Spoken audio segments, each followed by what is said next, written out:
ரோமர் 8:37. இவை எல்லாவற்றிலேயும் நாம் நம்மில் அன்பு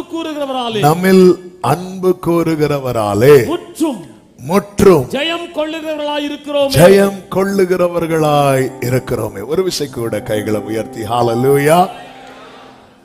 அவராலே ஜெயம். யாராலே நமக்கு ஜெயம் கிடைக்கிறதோ அவரோடு இருக்க வேண்டும். அவரோடு இருக்கும்போது நம்மில் என்ன வெளிப்படும் என்றால் கனிகள் வெளிப்படும். அதுதான் சாட்சி. போன வார செய்தியின் தொடர்ச்சியை தான் நாம் இந்த நாளிலே கேட்க போகிறோம். வெளிப்படுத்தல் 12வது அதிகாரம் அதனுடைய 10-11 வசனங்களிலே இப்படி சொல்லப்பட்டிருக்கிறது. அப்பொழுது வானத்திலே ஒரு பெரிய சத்தம் உண்டாகி இப்பொழுது ரட்சிப்பும் வல்லமையும் நமது தேவனுடைய ராஜ்யமும் அவருடைய கிறிஸ்துவின் அதிகாரமும் உண்டாயிருக்கிறது. இரவும் பகலும் நம்முடைய தேவனுக்கு முன்பாக நம்முடைய சகோதரர் மேல் நம்முடைய தேவனுக்கு முன்பாக இரவும் பகலும் நம் சகோதரர் மேல் குற்றம் சுமத்தும் பொருட்டு அவர்கள் மேல் குற்றம் சாட்டுகிறவன் தாழ தள்ளப்பட்டு போனான். யார் அவன்? யார் அது? சத்தமா சொல்லுங்க. பயமா இருக்கா? ஹல்லேலூயா. சாத்தான் கேட்றாம அவன் குற்றம் சுமத்தும் பொருட்டு குற்றம். ரெண்டு விதமான அந்த குறை சொல்ற விஷயம் இருக்கு. ஒன்று ஒருத்தங்க திருந்துவதற்கான காரியம், இன்னொன்று குற்றம் எப்படியாவது அதனால கண்டுபிடிச்சிட்டே இருப்பாங்க. ஏதாவது ஆமா. இந்த குற்றம் சுமத்தும் பொருட்டு குற்றம் சாட்டுற கேரக்டர் யாருடைய கேரக்டர்? சாத்தானுடைய கேரக்டர். அந்த கேரக்டர் நமக்குள் வராதிருப்பதாக. கொஞ்சம் நல்லா ஆமேன்னு சொல்லுங்க. அப்படி கேட்கணும். ஹல்லேலூயா. இதே இப்போ கர்த்தருடைய வாளாக்காமல் தலையாக்குவார்னா எழும்பி நின்று சேர உடைச்சி. குற்றம் சுமத்தும் பொருட்டு குற்றம் சாட்டுகிறது கேரக்டர் நமக்குள்ள வந்துடவே கூடாது.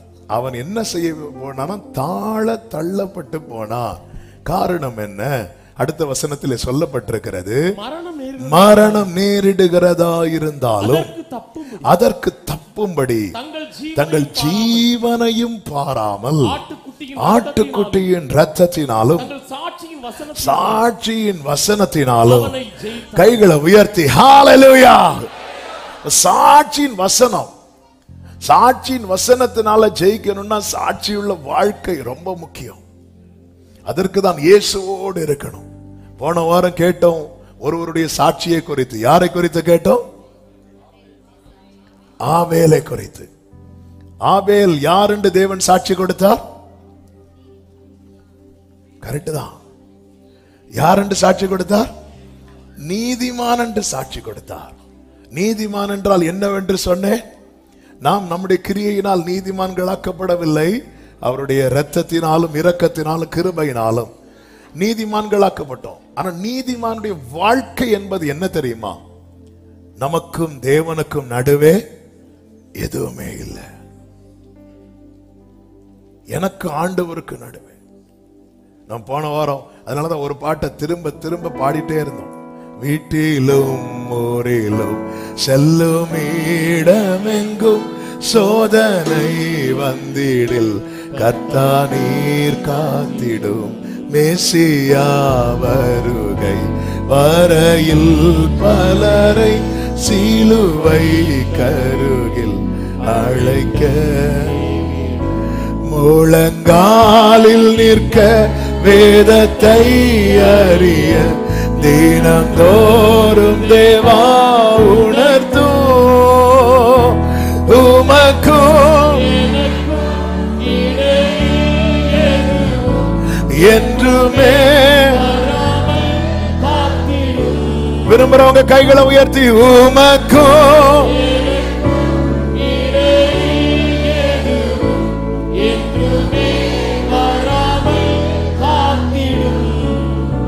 உண்மையிலே இப்படி யார் வாழுகிறார்களோ அவங்க ஜெயிப்பாங்க.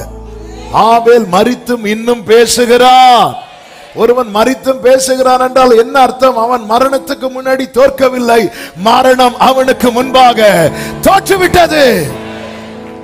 ஹல்லேலூயா. எனவேதான் போன வாரம் ஆவியானவர் அழகாய் நம்மோடு பேசினார். நாம் நம்மில் காயினை வளரவிடக் கூடாது. காயினை வளரவிட்ட காயின் என்ன பண்ணுவான்?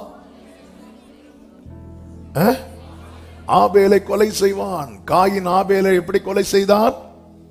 எங்க கூட்டிட்டு போறாரு? வயலுக்கு கூட்டிட்டு போறாரு. ஆண்டவர் நம்மை நயங்காட்டி எங்க கூட்டிட்டு போறாரு? வனாந்திரத்தை கூட்டிட்டு போறாரு. வனாந்திரத்தை பார்த்துட்டு வயலுக்கு போய் அடி வாங்காத. ஆமே. காயின் நயங்காட்டி எங்க கூட்டிட்டு போறான் தெரியுமா? வயலுக்கு. கர்த்தர் நயங்காட்டி எங்க கூட்டிட்டு போறாரு தெரியுமா?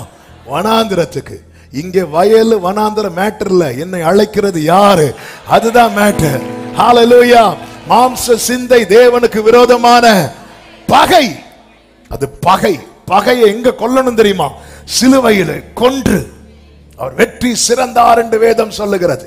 அதனால ஆமென். ஆபிரகாம் காண்பிக்கப்படுற தேசத்துக்கு போறாரு. இப்ப ஆபிரகாமுக்கு லோத்துக்கு ஒரு சின்ன பிரச்சனை வந்ததும் லோத்து கண்களை ஏறெடுத்து காட்டி கொடுக்கிறான் பாருங்க காயின். அங்க பாரு சோதோம. சோதோம் அவன் கண்ணுக்கு எப்படி தெரிஞ்சு தெரியுமா? கர்த்தருடைய தோட்டத்தை போல தெரிஞ்சது. கர்த்தர் அழைத்தது பாலும் தேனும் ஓடுகிறது. தூரத்திலிருந்து பார்க்கும்போது சோதோம் அவன் கண்ணுக்கு கர்த்தருடைய தோட்டத்தை போல தெரிஞ்சது. தோட்டத்துக்குள்ளேயே வந்து வேலை காட்டினான். தோட்டத்தை போல தெரிகிறதுன்னு விட்டா வைப்பான். தூரத்திலிருந்து பார்க்கும்போது அப்படிதான் தெரியும். நிறைய தூரத்துல கண்டு. ஆமென். அண்ணன் கூடுறான், காயின் கூடுறான், தம்பிவா வயலுக்கு போவோம், நண்டு பிடிப்போம், வயலுக்கு போ. மெதுவா போறான், கூட்டிட்டு போறான். அங்க போய் அடி. ஆமென். காயினை வளர விடக்கூடாது. மாம்ச சிந்தை, மாம்ச கிரியைகள் நம்மில் ஓங்க விடக்கூடாது. அதை நியாயப்படுத்தக்கூடாது. காயின் தன் காரியத்தை நியாயப்படுத்தி கொண்டிருந்தான் கடைசி வரை. தன் பிள்ளைகளை உணர்கிறவன் யார்? இது இருந்தா என்ன, இது இருந்தா என்ன, அது இருந்தா என்ன, ஆபேல் மரிப்பான், அவ்வளவுதான். ஆமென். நம்மில் காயின் வாழக்கூடாது. ஹalleluya. நம்மை தேவன் இரத்தத்தால் மீட்டு புது சிருஷ்டியாக்கி இருக்கிறார். நான் கிருபையினால் இயேசுவின் இரத்தத்தால் மீட்கப்பட்டவன் சொல்றவங்க மாட்ட வலது கரத்தை உயர்த்தி சத்தம் ஆமென். ஹalleluya. சாட்சியின் வசனத்தினால ஜெயிக்கணும். அது ஆண்டவர்ட்ட அனுதினம் கேட்கணும். இன்னைக்கு இன்னொரு சாட்சியை குறித்து தான் நாம் கேட்க போகிறோம். கர்த்தருக்கு மகிமை உண்டாவதாக. எபிரேயர் 11வது அதிகாரம் அதனுடைய 5வது வசனத்தில் ஒருவரை குறித்து சொல்லப்பட்டிருக்கிறது. அவர்தான் ஏனோக்கு. அந்த ஏனோக்கை குறித்து இப்படி சொல்லப்பட்டிருக்கிறது, வாசிக்க கேட்கலாம். விசுவாசத்தினாலே ஏனோக்கு மரணத்தை காணாதபடிக்கு எடுத்துக் கொள்ளப்பட்டான். தேவன் அவனை எடுத்துக்கொண்டபடியினாலே அவன் காணப்படாமற் போனான். அவன் தேவனுக்கு பிரியமானவன் என்று அவன் எடுத்துக்கொள்ளப்படுவதற்கு முன்னே கைகளை உயர்த்தி ஹalleluya. இந்த ஏனோக்கை குறித்து சொல்லப்பட்டிருக்கிறது. ஏனோக்கை குறித்து நான் ரொம்ப டீடைலா பேச விரும்பவில்லை. லாஸ்ட் இயர் பைபிள் ஸ்டடியில ஒரு மெசேஜே ஃபுல்லா ஏனோக்கை பத்தி தான் இருக்கும். விரும்புகிறவர்கள் யூடியூப்ல இருக்கும், போட்டு கேட்கலாம். ஆனா இன்னைக்குள்ள செய்தியை நான் சொல்வதற்காக சில காரியங்களையும் நான் சொல்லும்படி விரும்புகிறேன். நன்றாய் கவனமாய் கேளுங்கள். இங்கே சொல்லப்பட்டிருக்கிறது, அவன் எடுத்துக்கொள்ளப்பட்டான் என்று சொல்லப்பட்டிருக்கிறது. ஆமென். ஒருவன் இந்த பூமியில் இருந்து தேவனால் எடுத்துக்கொள்ளப்படுவதற்கு முன்னே அவன் கேட்கப்பட வேண்டிய சாட்சிகளில் ஒன்று என்ன தெரியுமா? இவன் கர்த்தருக்கு பிரியமானவன். இந்த கடைசி நாட்களிலே ஆண்டவராகிய இயேசு கிறிஸ்து மார்த்தாள் மரியாள் வீட்டுக்கு போகும்போது சொல்லும் ஒரு வார்த்தை உண்டு. யோவான் 11வது அதிகாரம் அதனுடைய 25, 26 வசனங்களிலே இயேசு அவளை நோக்கி, நானே உயிர்த்தெழுதலும் ஜீவனுமாய் இருக்கிறேன், என்னை விசுவாசிக்கிறவன் மரித்தாலும் பிழைப்பான். அடுத்த வார்த்தை, உயிரோடு இருந்து என்னை விசுவாசிக்கிறவன் எவனோ மரியாமலும் இருப்பான். அதன் அர்த்தம் என்ன? இயேசு வரும்போது ஒருவன் உயிரோடு இருந்தான் என்றால் அவன் மரணத்தை காணாமல் எடுத்துக்கொள்ளப்படுவான். எடுத்துக்கொள்ளப்படுதல் என்பது இப்பொழுது அல்ல, இனி வரப்போகிறது மட்டுமல்ல, ஏற்கனவே இருந்து இருக்கிறது. அதன் ஒரு அடையாளம் தான் ஏனோக்கு தேவனோடு சஞ்சரித்து கொண்டிருக்கையில் காணப்படாமல் போனான். எப்படி காணப்படாமல் போனான்? தேவன் அவனை எடுத்து கொண்டதினால்.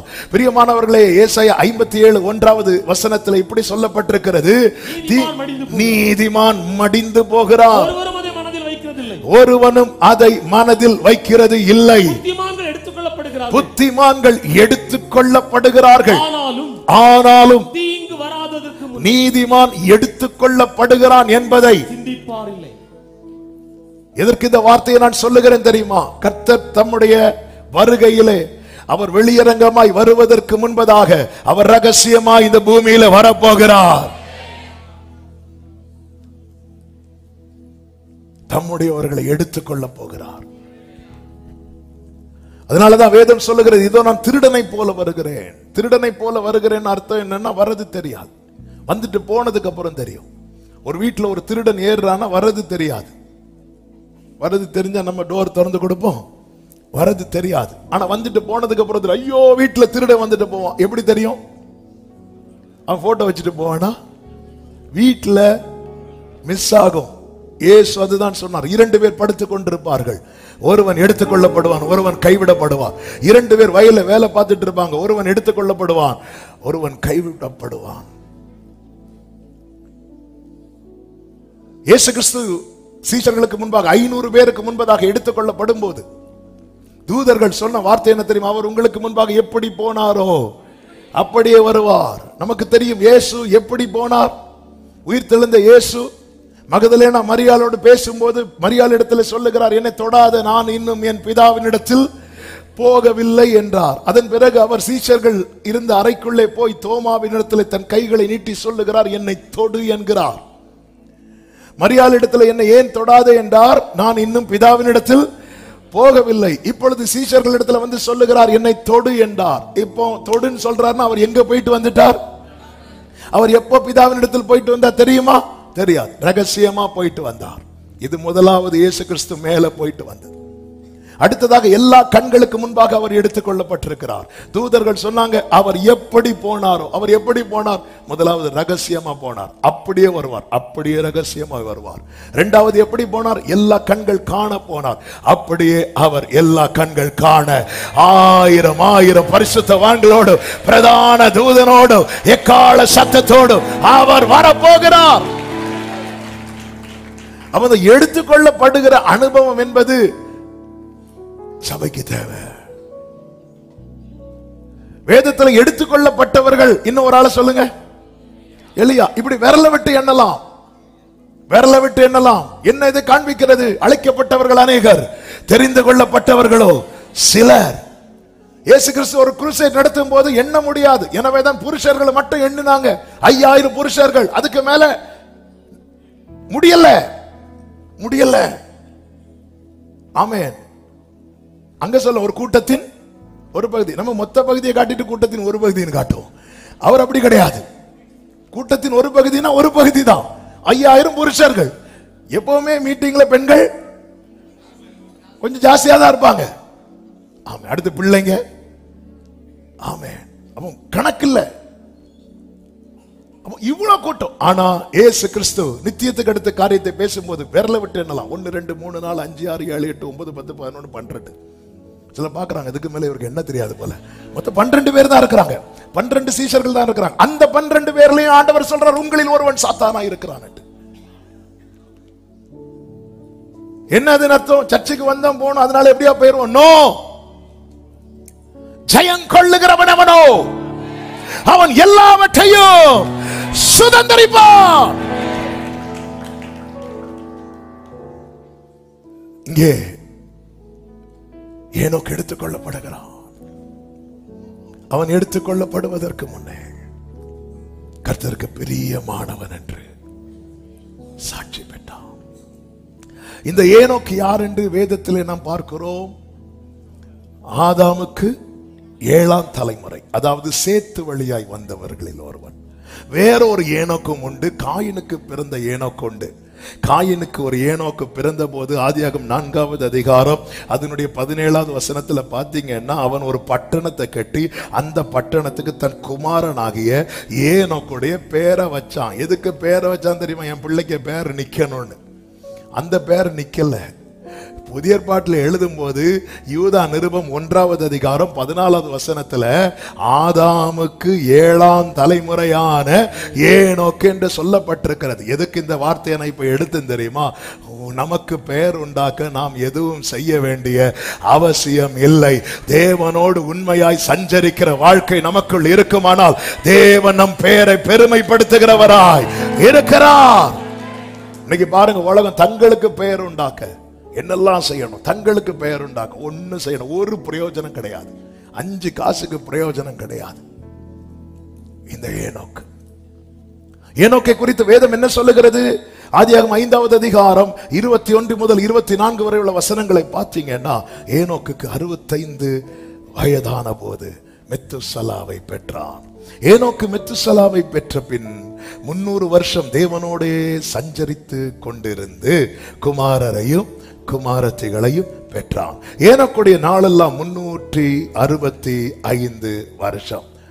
ஏனோக்கு மொத்தம் எத்தனை வருஷம் வாழ்ந்தாரு? 365 வருஷத்துல எத்தனை வருஷம் தேவனோடு சஞ்சரித்தார்? 300 வருஷம். அப்ப உலகத்துக்கு கொடுத்தது 65 வருஷம், தேவனுக்கு கொடுத்தது 300 வருஷம். நம்ம ஒரு நாளைக்கு 1 மணி நேரம் தேவனுக்கு கொடுக்க கஷ்டப்பட்டுட்டு எப்போ வருவீர்? 365ல 300 வருஷம் தேவனோடு செலவிடுகிறான். இன்னும் சொல்ல வேண்டுமானால் தன்னை உலகத்துக்கு வெளிப்படுத்தினது 65 வருஷம், மறைத்தது 300 வருஷம். தன்னை உலகத்துக்கு கொஞ்சம் தான் காட்டுகிறான், தேவனுக்கு நிறைய காட்டுறான். உலகத்துக்கு தன்னை அதிகம் காண்பிக்கிறவன் தேவனுக்கு தன்னை காண்பிக்க முடியாது. பாவத்துக்கு தன்னை காண்பித்த ஆதாம் ஏவாளுக்கு தேவனுக்கு தங்களை காண்பிக்க முடியவில்லை. தேவனுக்கு தன்னை அதிகம் காண்பிக்கிறவனுக்கு உலகத்துக்கு தன்னை அதிகம் காட்ட முடியாது. 2 எஜமானுக்கு சேவை செய்ய முடியாது. ஒருவனை சிநேகித்து மற்றொருவனை பகைப்பான். இவருக்கு குடும்ப வாழ்க்கை தடைப்பட்டதா? ஒன்னும் தடைப்படல. இந்த தலைமுறையில் தான் கர்த்தர் நோவாவை எழுப்புகிறார். நீதிமானுடைய வேரை துளிர்க்க பண்ணுகிறவர் அவர். ஹalleluya. ஒரு மரத்தை குறித்தாலும் நம்பிக்கை உண்டு. அதை வெட்டி போட்டாலும் தண்ணீரின் வாசனையில அதிலிருந்து முளைத்து எழும்போது போல நீதிமானுடைய வேரை, நீதிமானுடைய சந்ததியை கர்த்தர் நிலைநிறுத்துகிறவராய் இருக்கிறார். எனவேதான் பூமி முழுவதையும் அழிக்க தீர்மானித்த போது நோவாவை கர்த்தர் தெரிந்தெடுக்கிறார். ஹalleluya. தேவனோடு சஞ்சரிக்கிறார். அப்ப கேட்கலாம், அந்த நாட்கள்ல தேவனோடு சஞ்சரிக்க முடியும் என்று. அந்த நாட்கள் எவ்வளவு கொடுமையான நாட்கள் தெரியுமா? எப்படி ஆதாமுக்கு 7ஆம் தலைமுறை, சேத்து வழியாய் வந்த 7ஆம் தலைமுறை ஏனோக்கோ, அதே போல காயின் வழியாய் வந்த 7ஆம் தலைமுறை தான் லாமேக்கு. லாமேக்கு என்பவனை குறித்து வேதம் சொல்லுகிறது. ஆமென். ஆதியாகமம் 4வது அதிகாரம் அதனுடைய 23வது வசனத்தை பார்க்கும்போது வாசியுங்கள். லாமேக்கு தன் மனைவிகளை பார்த்து, ஆதாளே சில்லாளே, நான் சொல்வதை கேளுங்கள். லாமேக்கின் மனைவிகளே, என் சத்தத்துக்கு செவி கொடுங்கள்.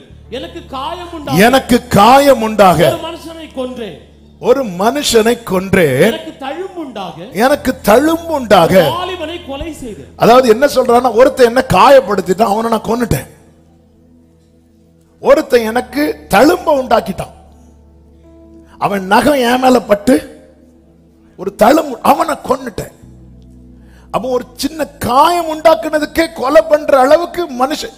இந்த சைடு காயின் வழியா 7ஆம் தலைமுறை லாமேக்கு, அந்த சைடு சேத்து வழியா 7ஆம் தலைமுறை ஏனோக்கு. அப்போ எவ்வளவு கொடூரமான மனிதர்கள் வாழ்ந்த நாட்களிலே இந்த ஏனோக்கு தேவனோடு சஞ்சரித்துக் கொண்டிருக்கிறான். அது அந்த காலம். எந்த காலம்?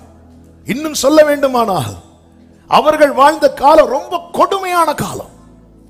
சின்ன பிரச்சனைனாலே கொன்றுவாங்க. மோசே பாத்தீங்களா? எகிப்தியனால எந்த இஸ்ரவேலனாவது மரித்தானா? இல்ல. அடித்தான் எகிப்தியன் இஸ்ரவேலனை, ஆனா மரிக்கல. ஆனா மோசே போய் அதை சால்வ் பண்ண போனதை எப்படிதான் சால்வ் பண்றான்? கொன்னுதான் சால்வ் பண்றான். அவங்களுக்கு இந்த கொலை பண்ணிட்டு அடுத்துதான் அவங்களுக்கு கொடுக்கிற சின்ன பனிஷ்மெண்டே கொல்லணும். எனவே தான் கர்த்தர் எடுத்ததுமே நீ அப்படி இப்படி இல்லை. முதல்ல நீங்க பாரு, கண்ணுக்கு கண்ணு, பல்லுக்கு அவன் கண்ணை குத்துனானா நீ கண்ணை குத்து, அவன் பல்ல அடிச்சான நீ அவன் பல்ல அடி. கண்ணுக்கு ஏன் கொலை பண்ற? இப்படி ஒரு நிலைக்கு கொண்டு வரார். ஏன்னா இருதயம் அவ்வளவு முரட்டாட்டம் உள்ள இருதயம், கடினம் உள்ள இருதயம். அதனால கர்த்தர் என்ன செய்யற, மோசையை கொண்டு இந்த லெவலுக்கு இறக்கி கொண்டு வரார். கொண்டு வந்து நிறுத்தி விட்டு மோசையிலும் பெரியவர் இப்போ உள்ள என்ட்ராகிறார். அவர் யார் தெரியுமா? Jesus Christ. அவர் சொல்றாரு, கண்ணுக்கு கண்ணு பல்லுக்கு பல்லுன்னு இருந்தல்ல, நான் உங்களுக்கு சொல்லுகிறேன், உங்கள் சத்துருக்களை சிநேகியுங்கள். உன்னை ஒரு கண்ணத்துல அடிச்சுட்டானா, ஒரு கண்ணத்துல அடிச்சா நான் அவன் 2 கண்ணத்தையும் பழக்காம விட மாட்டேன்னு நம்ம எங்க போயிட்டோம் தெரியுமா? ஜீசஸ் இருந்து ஜம்ப் பண்ணி பின்னாடி போறோம். இத ஃபர்ஸ்ட் சும்மா சின்ன பிரச்சனை, எனக்கு காயம் உண்டாக ஒருத்தனை கொன்னேன், அவங்கிட்ட போய் உன் ஒரு கண்ணத்தை அடைத்தால் மறு கண்ணத்தை காட்டுனா அடுத்த நாள் ஜெப குறிப்போட பாஸ்டர் வருவார். ஆமாவா இல்லையா? அப்போ கொஞ்சம் கொஞ்சமா இங்க பாரு, கண்ணை தானே குத்துனா, நீ அவன் கண்ணை குத்து. உன் பல்ல தானே அடிச்சான், நீ அவன் பல்லடி, எதுக்கு அவனை கொல்ற? பிரியமானவர்களே, எல்லாரும் தேவனுக்கு மனஸ்தாபத்தை உண்டாக்கின காலத்தில் தான் நோவா தேவனோடு சஞ்சரித்தான். அப்ப தேவனோடு எந்த சிச்சுவேஷன்லையும் சஞ்சரிக்க முடியும். சஞ்சரிப்பது என்பது ஆண்டவரோடு, ஒரு மொழிபெயர்ப்பில் இருக்கிறது, ஏனோக் walked with God, தேவனோடு நடப்பது, ஆண்டவரோடு தேவனோடு சஞ்சரித்துக் கொண்டிருக்கையில் காணப்படாம போனான். ரெண்டு பேரும் நடந்து போயிட்டே இருப்பாங்க. டைம் ஆயிட்டு, டைம் ஆச்சு ஆண்டவரே. ஆண்டவர் சொல்லுவார், இங்க பாருப்பா, நீ என் கூட ரொம்ப தூரம் நடந்து வந்துட்ட, உங்க வீட்டுக்கு போகணும்னா ரொம்ப தூரம், என் வீடு பக்கம் வரியா? வரேன் ஆண்டவரே, வா போ. ஏனோக்கு காணப்படாம போயிட்டான். நான் விரும்புகிறேன், நான் ஆசைப்படுகிறேன், இப்படி சஞ்சரித்துக் கொண்டிருக்கும் போதே போயிடணும். ஹல்லேலூயா. கர்த்தர் அவன் என்ன பண்ணார் தெரியுமா? எடுத்துக்கொண்டார். அப்படி சஞ்சரித்துக் கொண்டே போனவர்கள் அநேகர் உண்டு. ஆமென். அவங்க ஜெப நேரத்தில் எழுப்பி பிரேயர் பண்ணிட்டு இருப்பாங்க, போயிருவாங்க. ஆமென். ஹல்லேலூயா. 2 வாரத்துக்கு முன்னாடி நம்முடைய சபைக்கு வரக்கூடிய சகோதரர் ஜோஷுவா என்கிற சகோதரர் கூட, நீங்க பாத்தீங்கன்னா சண்டே ஃபர்ஸ்ட் முத ஆளா காலை 5 மணிக்கு அவர் தான் வருவார். முத ஆளா இங்கதான் வந்திருப்பார். முந்தின நாள் அவர் எங்கேயோ ஊழியத்துக்கெல்லாம் போயிட்டு வந்துட்டு நைட்டு 12 மணிக்கு வீட்டுக்கு வந்துட்டு தூங்கி எழும்பி காலையில ஃப்ரெஷ்ஷா கிளம்பி புறப்பட்டு வரார், போயிட்டார். ஆமென். தீங்கு வராததுக்கு முன்னே நீதிமான் எடுத்துக்கொள்ளப்படுகிறான். ஜெயம் என்பது என்ன தெரியுமாங்க? நித்தியத்தை சுதந்தரிப்பது. நம்முடைய வாழ்க்கை, நீங்க இதுக்கு மேலாம் பாருங்க, மெத்துசெல்லா பாருங்க, 965 வருஷம் வாழ்ந்தார். என்ன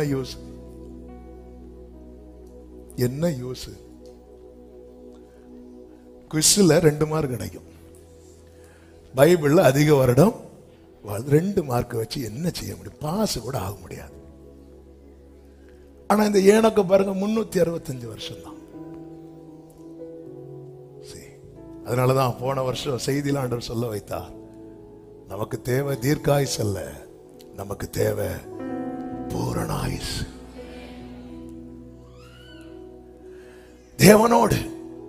தேவனோடு சஞ்சரிக்கிற அனுபவம் நம்முடைய வாழ்க்கையில இருக்கிறதா என்று பார்த்தால், இன்னைக்கு தேவன் எதற்கு தேவை தெரியுமா? என் தேவைகள் சந்திக்கப்படுவதற்கு எனக்கு தேவன் தேவை.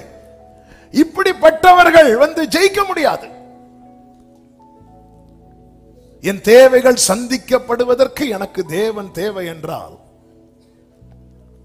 தேவன் இந்த பூமியில மரித்திருக்க வேண்டிய அவசியமே இல்லையே. எத்தனை பேர் தேவனோடு பழகுகிறோம்?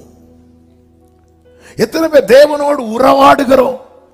எத்தனை பேர் தேவனோடு நடக்கிறோம்? எத்தனை பேர் தேவனோடு சஞ்சரிக்கிறோம்? நமக்கும் தேவனுக்கும் இடையே இருக்கிற உறவின் நிலைமை எப்படி இருக்கிறது? புயல் அடித்த பிறகும் பவுலுக்கு பரலோக சிக்னல் கட் ஆகல. அவ்வளவு காற்று அடிக்குது, அவ்வளவு புயல் அடிக்குது. அவர் சொல்றார், நான் சேவிக்கிறவர் தம்முடைய தூதனை அனுப்பி இன்னைக்கு ராத்திரி என்கிட்ட சொன்னார்னு. எப்படிப்பா கப்பல்லே சிக்னல் கிடைக்கல, உனக்கு கிடைக்குது, எனக்கு கிடைக்கும். அவர் என்னை ஆட்கொண்டிருக்கிறார், நான் சேவிக்கிறவர் அவர். ஹல்லேலூயா. இயேசுவினுடைய விருப்பமும் அப்படிதாங்க. இயேசுவும் பாருங்க, நம்மை பிரித்தவர் பார்க்க விரும்பவே இல்லை. யோவான் சுவிசேஷம் 17வது அதிகாரம் அதனுடைய 21வது வசனத்தை வாசிக்க கேட்கலாம். அதுல ஆண்டவராகிய இயேசு கிறிஸ்து என்ன சொல்லுகிறார்? பிதாவினிடத்தில் கேளுங்கள்.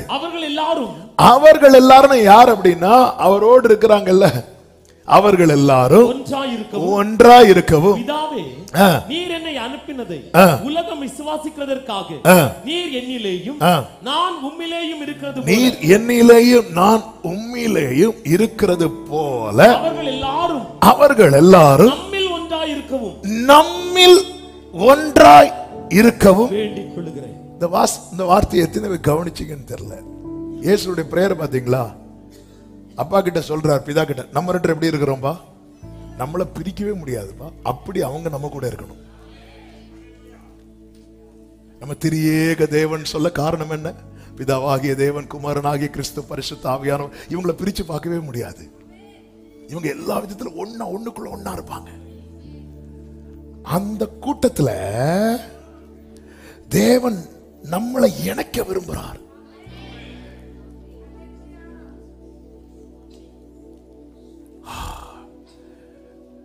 நம்மள சர்ச்சில் சேர்த்ததே பெரிய விஷயம்.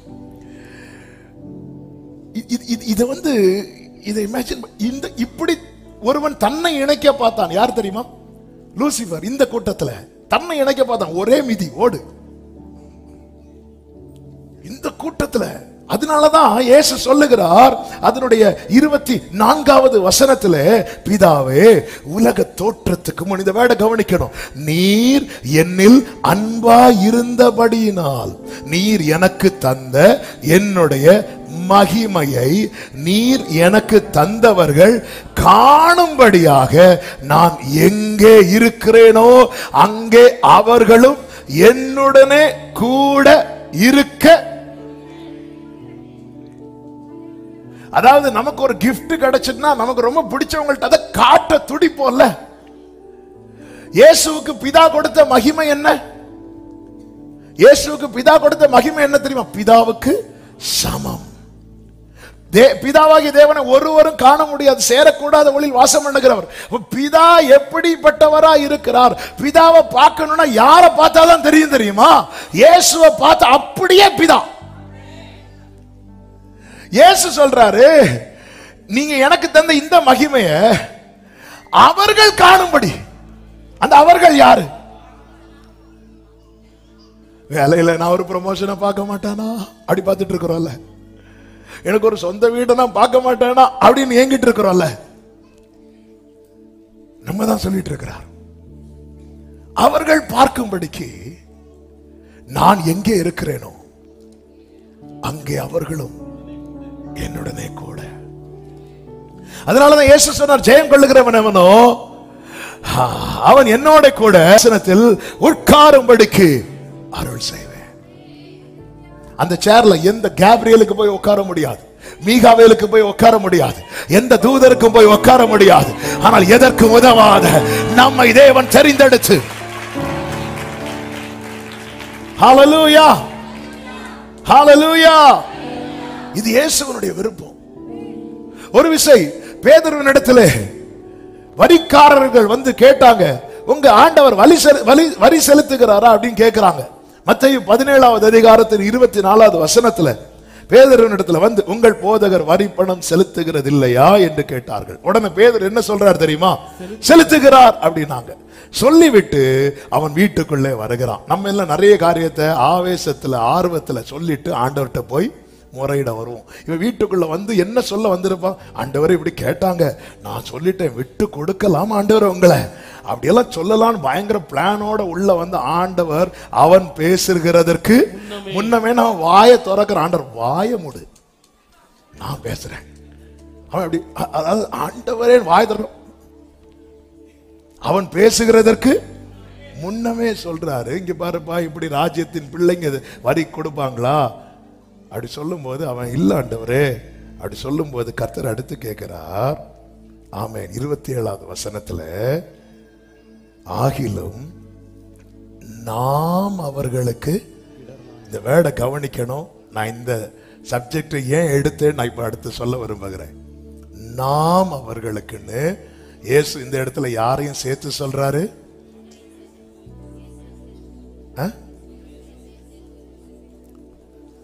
வாய்களில் பாம்பு வராதிருப்பதாக யாரையும் சேர்த்து சொல்றாரு? இயேசு அவரை சேர்க்கிறாரா? பேதுருவே சேர்த்து சொல்றாரு. நாம், நீ போய் தூண்டில் போட்டு ஒரு மீனை பிடி, அந்த மீன்ல அகப்பட்டு அதை திறந்து பாரு, அதுல ஒரு வெள்ளி பணம் இருக்கும், அதை எடுத்து எனக்காகவும் உனக்காகவும். இங்க பிரச்சனை, போதகர் வரி செலுத்துகிறாரா? ஜீசஸ் வரி கொடுக்கிறாரா? பேதுரு என்ன பண்றார் தெரியுமா? அவரை முன்னிறுத்தி அவன் ஒதுங்கிட்டான். ஆண்டவர் சொல்றார், இங்க பாருப்பா, நீ கடல்ல நிக்கும் போது நான் உன் கூட வந்து நின்னேன், உனக்கு ஒவ்வொரு காரியத்துக்கு நான் உன் கூட சேர்ந்து நிக்கிறேன். ஆனா நீ என் கூட இருக்கும்படி தானே எல்லாத்தையும் விட்டுட்டு வந்த. ஆனா இந்த இடத்துல நீ என்ன சொல்லிருக்கணும்? நாங்க செலுத்துவோம் அப்படி சொல்லிருக்கணும். நீ ஏன் பிரித்து வைக்கிற? இயேசு என்ன சொல்லிருக்கணும்? இங்க பாருப்பா, அந்த வெள்ளி பணத்தை எடுத்து நீ சொல்லிட்டு எல்லாம் எனக்காக போய் வரி செலுத்து. இல்ல, இயேசு ஒரு காரியத்தை செய்யறார்னா புரிஞ்சுக்கோங்க, அதுல அவர் தம்மையும் இணைத்துக் கொள்ள விரும்புகிறார். இதை நான் இப்படி சொல்ல விரும்புகிறேன், அழைக்கப்பட்டவர்கள் வாழ்க்கையில தேவன் செய்கிற ஒவ்வொரு காரியம் அவர்களுக்காக மட்டுமல்ல, அவருக்காகவும் அவருடைய திட்டத்தை உள்வைத்துதான் செய்கிறார். ஆண்டவர் ஒருபோதும் அவருடையவர்களை இப்படி பிரித்து பார்க்கிறது அவருக்கு பிடிக்காது. அதனாலதான் நாம் ஆண்டவர் எனக்கு பிரச்சனை கிடையாது, உங்களுக்கு தான் பிரச்சனை. இயேசு சொல்கிறார், என்னோடு கூட விழித்திருங்கள். நம்ம பல நேரத்தில் அப்படி பார்க்கிறது இல்ல. ஆண்டவர் பாரப்படுகிற காரியத்தை உள்வாங்கி நம்ம எத்தனை இரவுகள் விழித்திருக்கிறோம். நமக்கு பிரச்சனை வரணும், நம்ம வீட்டில் ஒரு பிரச்சனை வரணும், நம்ம பிள்ளைங்க ஆளணும், நம்ம பிள்ளைங்களுக்கு ஒரு பிரச்சனை வரணும், நம்ம தொழில ஒரு பிரச்சனை வரணும். ஆண்டவர் தேசத்தில் நடக்கிற காரியங்களை பார்த்து கண்ணீர் வடிக்கிறாரு. ஆண்டவர் சாமுவேலை பாருங்க, சாமுவேலுக்கு ஆண்டவருக்கு என்னங்க பிரச்சனை? ஒரு பிரச்சனை கிடையாது. ஆனா சவுலால தேவன் மனஸ்தாபப்பட்டார். சாமுவேல் உடைகிறான். அவர் மனஸ்தாபப்பட்டார் என்பதை அறிந்து சாமுவேல் மனம் நொந்துன்றிருக்கு. என் அப்பா ஃபீல் பண்றாரு, என்ன சாமுவேல் நீங்க தான் தப்பு பண்ணீங்களா? நான் ஒண்ணும் பண்ணல, ஆனா யாரோ பண்ணதுக்காக என் அப்பா ஃபீல் பண்றாங்க. ஸ்கூல்ல நம்ம பிள்ளைங்களை ஏதோ ஒண்ணு யாரோ சொல்லிட்டாங்க, யாரோ பண்ணிட்டாங்கன்னு சொல்லி பிள்ளை அழுதுட்டு இருக்கு. அந்த பெயின் நமக்குள்ள வருமா வராதா? வரும். ஏன் நம்ம தனியா பார்க்கல, சேர்த்து வச்சு பார்க்கிறோம். ஆண்டவர் நம்மளை அப்படி பார்க்க விரும்புறார், நம்மளை அப்படிதான் பார்க்கிறார். அதனாலதான் சொல்லுகிறார், உன்னை தொடுகிறவர் என் கண்மணியை தொடுகிறான் என்று. ஆனா நாம பல நேரத்தில் ஆண்டவர் அப்படி பார்க்கிறது கிடையாது.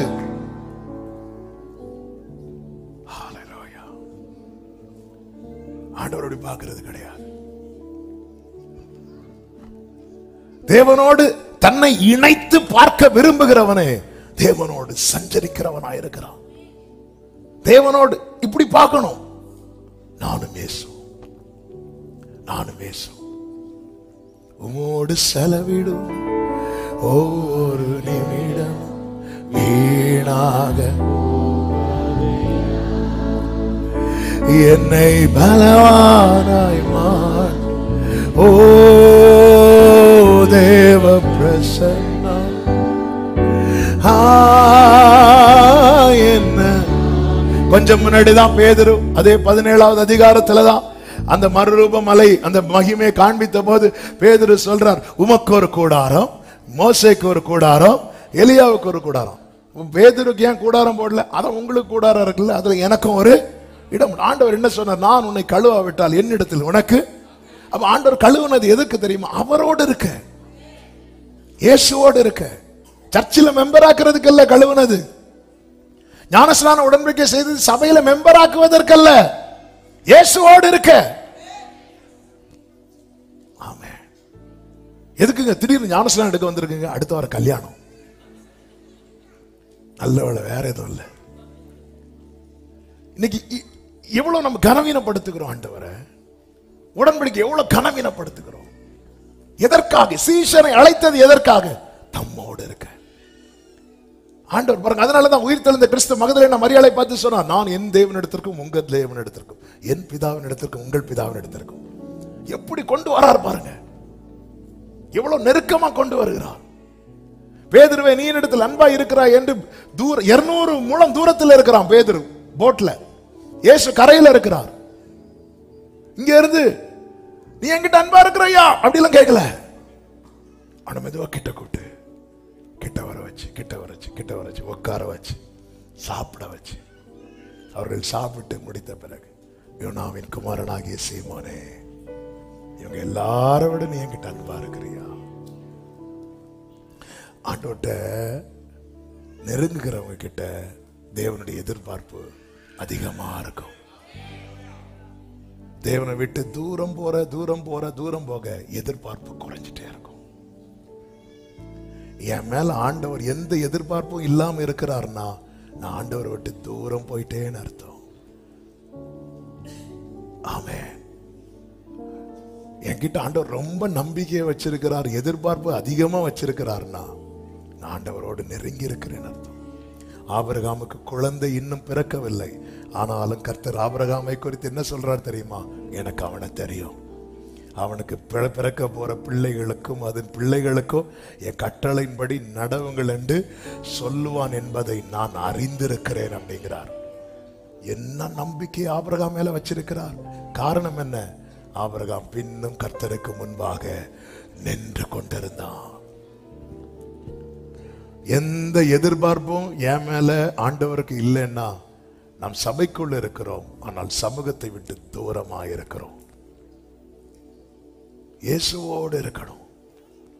இயேசுவோடு சேர்ந்திருப்பது என்ன பாக்கியம், இயேசுவுக்காய் ஜீவிப்பதோ என்ன.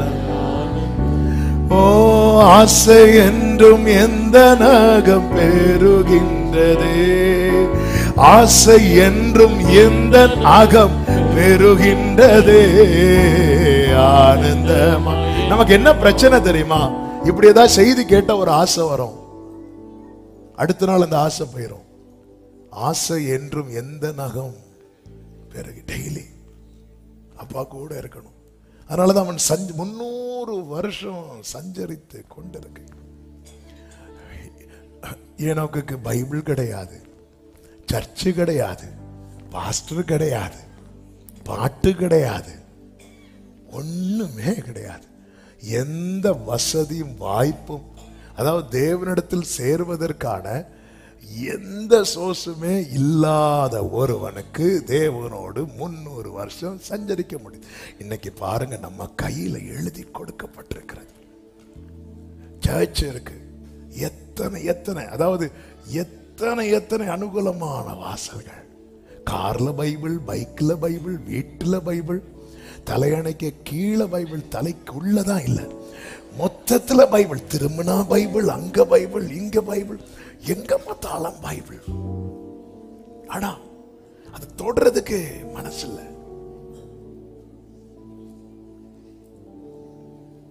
இயேசுவோடு இருக்கணும்னா 3 காரியங்களை நான் சொல்லுகிறேன். 1 விரும்பு, 2 திரும்பு, 3 பழகு. 3 வார்த்தையை சத்தமா சொல்லுங்க. இன்னொரு வாட்டி கூட சொல்லுங்க. விரும்பணும், இயேசுவோடு இருக்க விரும்பணும். வெள்ளிக்கிழமை சொன்ன அந்த ஒரு வார்த்தையை ஒரு விசை கூட நான் சொல்ல விரும்புகிறேன். சீஷர்கள் 12 பேர் இயேசு கிறிஸ்து அக்கறைக்கு போக துரிதப்படுத்த இவர்கள் ஒரு படகில் ஏறி அக்கறைக்கு போக புறப்படுகிறார்கள். படகு நடுக்கடலில் வந்தபோது திடீரென்று காற்று கொந்தளிக்கிறது. கடல் கொந்தளிக்கிறது, காற்று எதிர்காற்றாய் இருக்கிறது. படகு அலைவுபட்டு கொண்டிருக்கும் போது இயேசு கடல் மேல் நடந்து வந்தார் என்று அதிகாலை வேளையில 4ஆம் ஜாமத்துல அதிகாலை 3 மணிக்கு இயேசு கடல் மேல நடந்து வரார். நடந்து வரும்போதே சீஷர்கள் ஆவேசம் என்று கத்துகிறார்கள். ஆவேசம் என்று கத்தி அதுக்கப்புறம் இயேசு பயப்படாதீங்க, நான் தான் அப்படின்னு சொல்லுகிறார். நான் தான் சொன்னதும் பேதுரு இயேசுவின் இடத்துல 14:28 ஆண்டவரே நீரே ஆனால் நான் ஜலத்தின் மேல் நடந்து உம்மிடத்தில் வர கட்டளையிடும் என்றான். இயேசு என்ன சொல்லுகிறார்? அதற்கு வா அப்படிங்கிறார். படகுல எத்தனை பேர் இருக்கிறாங்க? 12 பேர் இருக்கிறாங்க. பேதுரு யார்கிட்ட கேட்டுட்டு போறார்? இப்ப பேதுருக்கு உள்ளம் என்ன ஏங்குது தெரியுமா? எனக்கு யார் கூட இருக்கணும்? இயேசு எங்க இருக்கிறா? கடல்ல இருக்கிறாங்க. அதாவது பவுல் சென்ற கப்பல் காற்றுல அடித்து எல்லாரும் கப்பல் உடைந்து கடல்ல குதித்ததும் எல்லாரும் எதை தேடுறாங்க தெரியுமா? கட்டையை தேடுறாங்க. எல்லாரும் கட்டையை தேடுறாங்க. அப்ப எல்லாரும் இவங்க சேஃபா தான் இருக்கிறாங்க. ஆனா இப்ப இயேசு எங்க இருக்கிறா? கடல்ல இருக்கிற. உண்மையிலே நம்ம மானசீகமா பார்த்தா யாரும் சேஃப் இல்ல. உலக பிரகாரமா பார்த்தா கிறிஸ்தவ லைஃப் சேஃப் இல்ல. உலக பிரகாரமா பார்த்தா கிறிஸ்டியன் லைஃப் சேஃப் இல்ல. ஆனால் சத்தியத்தை அறியுங்கள். இயேசுவோடு கூட நீங்க இருந்தா எந்த ஆழத்தில் அமிழ்ந்தாலும் கர்த்தருடைய கரம் உங்களை தூக்கி எடுக்கும். அதனாலதான் நிறைய ஐயோ இந்த லைஃப்ல வேண்டாம், நார்மல் லைஃப், மற்றவங்களை போல. அவனுக்கு இயேசுவோடு இருக்கணும். பேதுரு உனக்கு எங்க இருக்கணும்? இயேசுவோடு இருக்கணும்.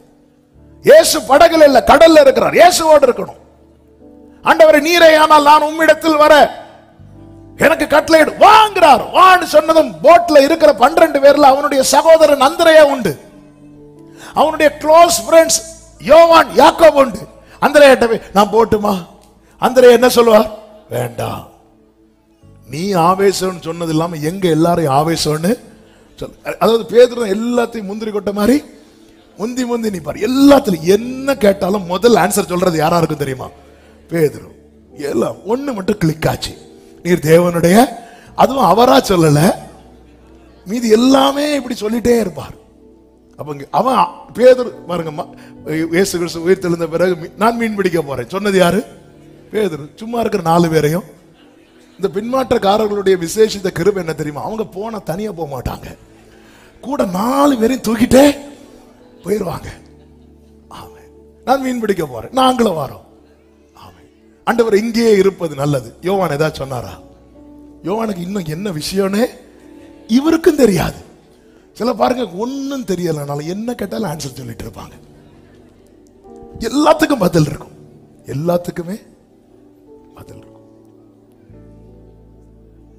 அப்போ அந்திரேயா அலோவ் பண்ணிருக்கவே மாட்டார். வேண்டாம் பேதுரு, யோவான் யாக்கோபு, தயவு உன் விசுவாசத்துல நாங்க பார்த்தோம், தயவு யாருங்க அலோவ் பண்ணுவோம்? இன்னைக்கு நம்ம அநேகர் இடத்துல இயேசுவின் இடத்துல போவதற்கு ஆலோசனை கேட்டு கொண்டிருக்கிறோம். ஆசை இருக்கு போனோன்னு, ஆனா என்ன சொல்றோம்? அவங்க விடல, இவங்க விடல, அவங்க விடல. இது ரீசன் கிடையாது. சுனேமியாளுங்கிற ஒரு சகோதரியை குறித்து வேதம் சொல்லுகிறது. எலிசாவுக்காக தன் வீட்டு மாடியை கட்டி கொடுக்கிறாங்க. ஐயோ, அந்த தேவ மனிதன் வந்து தங்கிட்டு போன சொல்லி வீட்டு மாடியை கட்டி கொடுத்து ஒரு கட்டில் டேபிள்லாம் போட்டு கொடுக்குறாங்க. அந்த எலிசா வராரு. எலிசா வந்து இங்கே பாருப்பா, இவ்வளோ செய்கிறாங்களே, ஆனால் இவளுக்கு ஏதாவது செய்யணுமே. அப்போ எலிசாவின் வேலைக்காரர் சொல்ல, அவங்களுக்கு குழந்தை இல்லை. எலிசா வந்து ஆண்டவர் நாமத்தில் பிளஸ் பண்ணுறாரு. ஒரு உற்பவ காலத்தில் 10 மாசத்துல குழந்தை கையில். இப்போ அந்த பையன் வளர்றான்.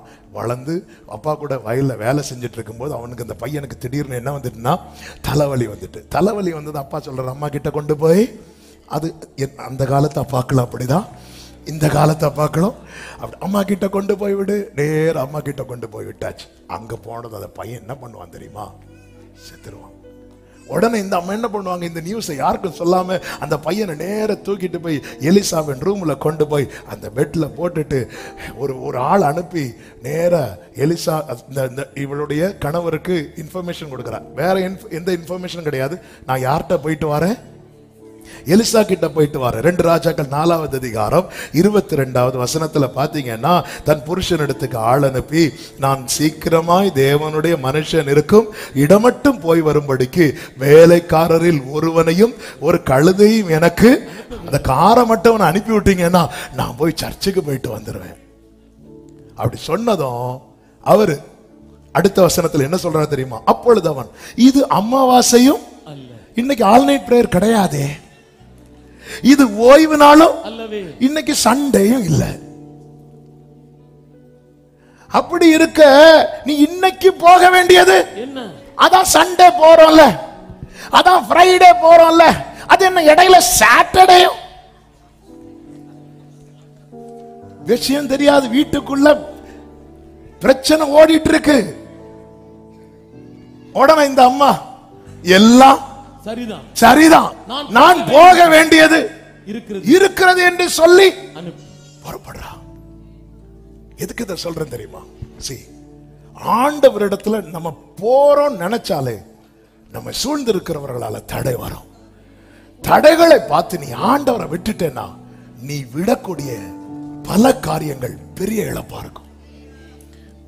நான் சொல்றது எத்தனை பேருக்கு புரியுதுன்னு தெரியல. நான் தேவனிடத்துல நெருங்குவதற்கு தடையாய் எனக்கும் தேவனுக்கு நடுவில் எந்த உறவுக்கும் நோ ஸ்பேஸ். சொல்லுவாங்க, அதான் சண்டே போறல, அதான் சர்ச்சில் போய் ஜெபம் வந்து திருப்பி என்ன வீட்டுல ஜெபம் கேக்குது கேட்பாங்க. சில பாக்குறாங்க, நான் என் மனைவிட்ட சொன்னது இவருக்கு எப்படி தெரியும்? ஆமென், ஹல்லேலூயா. கை தூக்க வேண்டாம், ஸ்தோத்திரம் பண்ணிட்டே இருங்க. ஆமென். அது என்ன உனக்கு சும்மா சும்மா சும்மா இல்ல, எல்லாம் சரிதான். எல்லாம் சரிதான். ஆனா இப்ப நான் போகலைன்னா தேவ பிள்ளைகளை ஜெயிக்கணும், ஜெயிக்கணும், ஜெயிக்கணும். சில காரியங்கள் அந்த அந்த அந்த அவளுடைய கணவருக்கு வீட்டுல என்ன நடந்துச்சுன்னு தெரியல, ஆனா இவளுக்கு தெரியுது. நம்மளை சுத்தி என்ன நடக்குது நம்ம கூட இருக்கிறவங்களுக்கு பல நேரத்துல தெரியாது. ஆனா ஆண்டவர் நமக்கு காட்டி தர்றது எதுக்கு தெரியுமா? தேவ பர்வதத்துல போ, கர்த்தருடைய பாதத்துல விழு. ஆமென் சொல்லுங்க பார்க்கலாம். விரும்பணும், நான் போனோம். பாருங்க ஆபிரகாம், பாருங்க எங்க போனாலும் மனைவியை கூட்டிட்டு போவாங்க, எங்க போனாலும். ஆனா ஒரு இடத்துல மட்டும் மனைவியை கூட்டிட்டு போகல. எங்க? ஈசாக்க பலி இடத்துல ஏன் கூட்டிட்டு போகல? நடக்காது. நடந்தாலும் மாத்தி நடக்கிறதுக்கு வாய்ப்பு நிறைய இருக்கிறது. உமக்கு பலிதான ஆண்டவரே வேணும். இதோ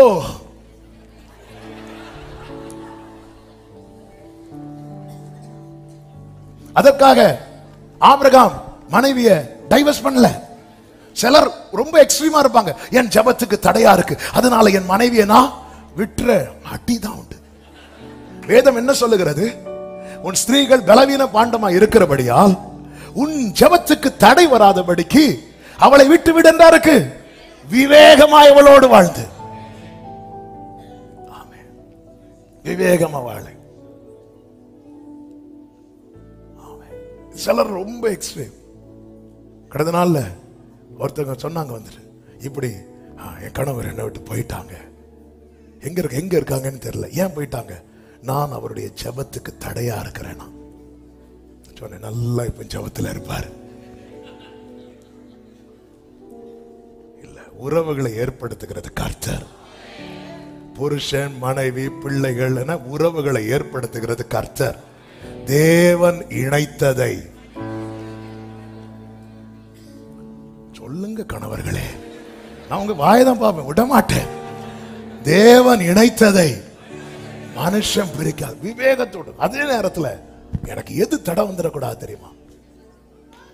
எனக்கு ஆண்டவருக்கு இடையில என் மனைவி நான் கொண்டு வச்சிடக்கூடாது, என் பிள்ளைய நான் கொண்டு வச்சிடக்கூடாது, என் புருஷனை நான் கொண்டு வச்சிடக்கூடாது. எனக்கு தாவீது சொல்ற, நான் எப்பொழுதும் வந்தடையத்தக்க கண்மலையாயிரம். தாவீது உடன்படிக்கை பெட்டிக்கு முன்னாடி சந்தோஷம் தாங்காம துள்ளி குதிக்கிறார். அவர் என்ன பண்ணாருன்னா, அந்த ராஜ வஸ்திரத்தை மாற்றிட்டு சணல் நூலை தரித்து கொண்டார். மீகாலை பொறுத்த வரைக்கும் தாவீதை எப்படி பார்த்து பழகிட்டா தெரியுமா? ராஜ வஸ்திரம், ராஜாவை பார்த்து பழகிட்டா. மீகா பிறந்து வளர்ந்ததெல்லாம் அரண்மனையில். ஆனா மீகாக்கு அப்பா ஒருத்தர் உண்டு, சவுல். அவர் கழுதைக்கு பின்னாக நடந்தது. அத மகள்கிட்ட சொல்லி வளர்த்திருந்தா இவ அப்படி சொல்லி இருக்க மாட்டான். ஆமென். ஏன்னா அவர் எடுத்ததுமே சவுல் கொண்டது 1000 தாவீது கொண்டு பாருங்க. எனக்கு பிள்ளைகிட்ட சொல்லி வளர்க்கணும் நம்ம கஷ்டத்தை. மகள்கிட்ட சொல்லி வளர்த்திருந்தா அவளும் தாவீது கூட சேர்ந்து வந்து என்ன பண்ணிருப்பா தெரியுமா? தேவனை மகிமைப்படுத்திருப்பா. இது ஜன்னலை திறந்துட்டு ஸ்திரீகளுக்கு முன்னாக நிக்கிறத பாரு, அவ்வளவுதான். அதுக்காக தாவீது, இனி ஆண்டவரே நான் இனி ஆராதனைக்கே போக மாட்டேன், இவ என்ன இப்படி. அவர் சொல்ற, நான் உள்ளளவு துதி. அவர் என்ன சொல்றாரு தெரியுமா? இங்க பாரு, இங்க பாரு, நீ உங்க அப்பா கழுதைக்கு பின்னாக நடந்ததை மறக்கலாம், ஆனா நான் ஆடுகளுக்கு பின்னாக நடந்ததை மறக்கல. என்னை ஆட்டு தொழுவத்திலிருந்து எடுத்தார், என்னை பயங்கரமான குழியிலிருந்து எடுத்தார், என்னை குப்பையிலிருந்து எடுத்தார், என்னை ஜல பிரவாகத்திலிருந்து எடுத்தார், என்னை மரண வாசலில் இருந்து எடுத்தார். ஹalleluya, ஹalleluya. அதனால சொல்ற, நான் ஆமென் உயிரோடு இருக்க மட்டும் கர்த்தர் விரும்பணுங்க. ஆண்டவர்கிட்ட போக விரும்பணும், விரும்பணப்பா. ஒரு நாளைக்கு எல்லா நாளும் ஜோம் பண்ண முடியுமா கேட்டா முடியாது. அவ்வளவு சோதனை நமக்கு வரும். இந்த மாம்சம் பலவீனம் உள்ளது. ஆனா ஜோம் பண்ண முடியலன்னா ஒட்டையணும், அழணும். எனக்கு பழைய மாதிரி ஜோம் பண்ண முடியல. தாவீது அப்படிதான் அழுதார். சமூகத்தை விட்டு என்ன தள்ளிராதீங்க. பரிசுத்த ஆவியை நம்ம எதுக்கு அழுவோம் தெரியுமா? நம்ம நினைச்ச ப்ரொமோஷன் கிடைக்கலன்னு அழுவோம், நம்ம நினைச்ச காரியம் நடக்கலன்னு அழுவோம், அப்பா கிட்ட ஒழுங்கா பேச முடியலன்னு அழுகிற உள்ளங்கள் எத்தனை இருக்கிறது. அதான் விரும்பணும், விரும்பணும். பேதுரு மறுதலிக்கவா போனா? இல்ல, அவர் கூட இருக்கணும், உம்மோடு கூட காவலுக்கு சாவுக்கும் வர்றதுக்கு நான் ரெடிங்கிறான். அவனுக்கு விருப்பம் இருக்கு, விருப்பம் இருக்கு. இந்த விருப்பம் இருக்கணும். அப்பா அவங்க கூட, உம்மோடு கூட படுக்கையிலே உம்மை நினை. அதாவது நம்ம நினைவை அதிகமா நிரப்புறது அவராதான் இருக்கணும். ஆண்டவர் அப்படி நினைச்சிட்டே படுக்கணும். ஹல்லேலூயா. இந்த செய்தி எல்லாருக்கும் புரியுமா பிடிக்குமான்லாம் தெரியாது. ஆவியானவர் சபைகளுக்கு சொல்லுகிறதை. இரண்டாவது, திரும்பு. தேவனோடு சஞ்சரிக்க தேவனிடமாய் திரும்பணும். திரும்ப முடியாத சூழ்நிலையில் திரும்பின ஒருவன் உண்டு. அவன்தான் சிலுவையிலே அறையப்பட்ட கள்ளர்களில் ஒருவன். லூக்கா சுவிசேஷம் அதனுடைய 23வது அதிகாரம் 42வது வசனத்திலே அந்த கள்ளன், வேதம் சொல்லுகிறது, இயேசுவை நோக்கி அப்படிங்கிறது. இயேசு எப்படிங்க பார்த்திருப்பான்? இயேசு சென்டர்ல அறையப்பட்டிருக்கிற, ரெண்டு பக்கத்தில் இருக்கிறாங்க. எப்படி திரும்ப முடியுங்க? ரெண்டு கை அறையப்பட்டிருக்கிறது, கால்கள் சேர்த்து அறையப்பட்டிருக்கிறது. எப்படி திரும்ப முடியும்? இப்போ உண்மையிலே அவன் சரீரத்தில் எந்த பார்ட்டுமே அசையாது. அசையக்கூடிய ஒரே பார்ட் என்னதான்? கழுத்து. அதுவும் ஃபுல்லா இல்ல. அப்போ அவனுக்கு கொஞ்சம் பலன் தான் இருக்கு. அந்த கொஞ்சம் பலத்துல அப்படி இயேசு இருக்கிற இடமா அப்படி திரும்புறான். இவ்வளவுதான். திரும்பி அவர்கிட்ட சொல்றாரு, என்னை நினைத்தரலாம் அப்படிங்கிறான். இயேசு அவனை பார்த்து என்ன சொல்றாரு தெரியுமா? இன்னைக்கு நீ என் கூட பரதேசில இருப்பாய். இந்த வார்த்தையை ரொம்ப எக்ஸ்பிளைன் பண்ணி சொல்லணும்னா, நீ திரும்பிட்டேல என்கிட்ட, இங்க பாரு, உனக்கு முன்னாடி நான் கண்ணை மூடிடுவேன். அந்த 3 பேர்ல முதல்ல மரித்தது யாரு? இயேசு. அவங்க மரிக்காததுனால அவங்க கால் என்ன செய்யப்பட்டது? முறிக்கப்பட்டது. முதல்ல இங்க பாரு, உனக்கு முன்னாடி நான் முதல்ல கண்ணை மூடிடுவேன். நீ கண்ணை மூடுறதுக்குள்ள நான் கண்ணை திறந்துடுவேன். நீ கண்ணை மூடும் போது, நீ கண்ணை திறப்ப பாரு, அப்ப நீ ஏன் கூட பரதீசில உம்முடைய ராஜ்யத்தில் வரும்போது. அவன் ஆசை வேற ஒண்ணும் இல்ல. ஆண்டவரே, இன்னொருத்த ஆசையை பாத்தீங்களா? சிலுவையில் அறைஞ்சாலும் அவனுக்கு ஆசை என்ன தெரியுமா? சிக்கன் பிரியாணி. அதாவது, நீர் தேவனுடைய குமாரனே ஆனால் என்னைய கீழே இறக்கி, நீங்களும் இல்ல எனக்கு கசப்பு கலந்த காடி இது வல்ல தேவை விட்டா இறங்கி பாங்க. சிலுவையில் உன் ஆசை என்ன? உன் அந்த மரண தருவாயில் சொல்லுவாங்கல்ல, அந்த தூக்கு தண்டனை கைதிக்கு முந்தின நாள் கடைசி ஆசை. இன்னொருத்தன் கேட்கிறான், நீங்க மட்டும் நீர் உண்மையிலே தேவனுடைய குமார், இன்னைக்கு இப்படி வச்சுதான் ஆண்டவர், உண்மையிலே நீர் தேவன் என்றால் நீங்க எனக்கு அதை செஞ்சிருக்கணுமே, இதை செஞ்சிருக்கணுமே. ஆண்டவர் அவன் பக்கம் திரும்பவே இல்லை. இன்னொருத்தன், ஆண்டவரே உம்முடைய ராஜ்யத்துல அவனுக்கு வலி இல்லையா? அவன் துடிக்கிறான். எனக்கு கொஞ்ச நேரத்தில் அவன் சாக போறான். துடிச்சு துடிச்சு சாக போறான். அப்படி இருந்தும் அவன் இப்பொழுது கர்த்தரிடத்தில் திரும்புகிறான். எதற்காக தெரியுமா? அவரோடு இருக்கணும், அவரோடு இருக்கணும். உம்முடைய ராஜ்யத்தில் வரும்போது அடியேனை, அவனுடைய ஃபெய்த்தை பாத்தீங்களா? அவர் நினைச்சா நான் அங்க இருப்பேன். நம்ம எல்லாம் நான் இதை செஞ்சு அங்க போவேன், அதை செஞ்சு அங்க போவேன். நீங்க நினைச்சா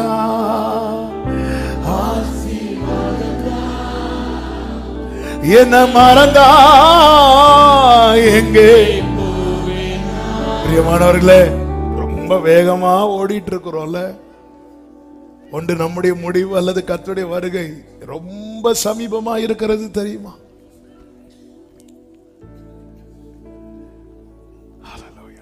கர்த்தரிடத்துல திரும்புங்கள். திரும்புறதுக்கு 100% வாய்ப்புள்ள அநேகர் கீழே இருந்து சிரித்து கொண்டிருந்தார்கள் சிலுவைக்கு முன்பதாக.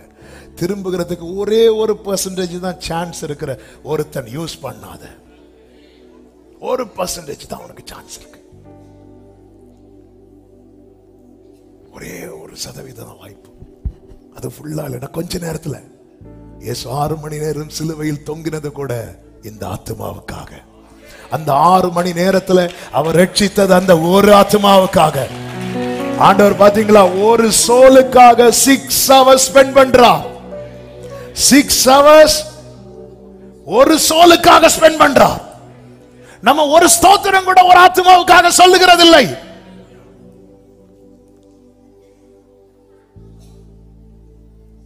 ஆத்தும பாரம் தாருமையா, அபிஷேகத்தால் என்னை நிரப்புமையா. ஆத்தும பாரம் தா, விரும்புறவங்க மட்டும் வலது கரத்தை உயர்த்தி, அபிஷேகத்தால் என்னை நிரப்புமையா. வாழ்ந்தாலும் உம்மோடுதான், மரித்தாலும் வாழ்ந்தாலும் அல்லேலூயா, மரித்தாலும். துடிச்சிட்டு இருக்கும் போதும் ஆசை திரும்பிருங்க, அப்பா கூட இருக்கணும். இளையகுமாரன் திரும்பி வந்ததும் அப்பா செஞ்சதை பாத்தீங்களா? அவன் கழுத்தை கட்டி அணைத்து, இயேசுவுக்கு கையெல்லாம் ஆணி அறையப்பட்டிருந்து, இல்லைன்னா அவனை ஓடி போய் ஹக் பண்ணியிருப்பார். நீ திரும்புகிறதற்கு மனதா இருந்தால் திரும்புன்னு எரேமியாவை கொண்டு சொல்ல. உனக்கு மனம் இருந்தா திரும்பு. ஆண்டவர் வந்து இன்னொரு கள்ளன் தொங்கினால அவனை ஃபோர்ஸ் பண்ணாரா, கன்வின்ஸ் பண்ணாரா? நோ. ஏன்? வாசல் உனக்கு முன்னாடி ஓப்பனா இருக்கு, உள்ள வர்றது உன்கிட்ட தான் இருக்கு. ஆனா வாசல் அடைச்சதுக்கு அப்புறம் நீ தட்டி பிரயோஜனம் இல்லை. இன்னைக்கு நீங்க என் கூட பரதேசில் இருப்பீங்க, இன்று நீ என்னோடு விரும்பு, திரும்பு. இன்னொரு வார்த்தையை சொல்லி செபிக்கிறேன், பழகு. இயேசுவோடு பழகணும்,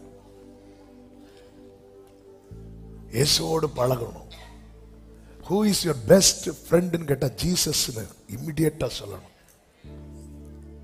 அப்படி நம்முடைய லைஃப் இருக்கணும். இயேசுவில் என் தோழனே கண்டே, எனக்கெல்லாம் மாயவனே, 10,000ங்களில் ஏற்றம் சுந்தரனே, சாரோனின் பனீர் புஷ்பம் அவனே ഞാൻ കണ്ടെത്തിയേ, 10,000ங்களில் இவங்க என்ன, இவங்க கதவை க்ளோஸ் பண்றாங்க. வீட்டுல இருக்கவங்க சொல்லணும், இவங்க கதவை க்ளோஸ் பண்றாங்கல்ல, அவர் கூட பேச போறாங்க. இயேசுவுக்கு ரொம்ப அன்பா இருந்த சீஷர்கள் ஒருவன் யார் தெரியுமா? யோவான். வேதத்துல 2 காரியத்தை பார்க்க முடியும். ஒன்று, அவன் மார்பில் விழுந்தான்.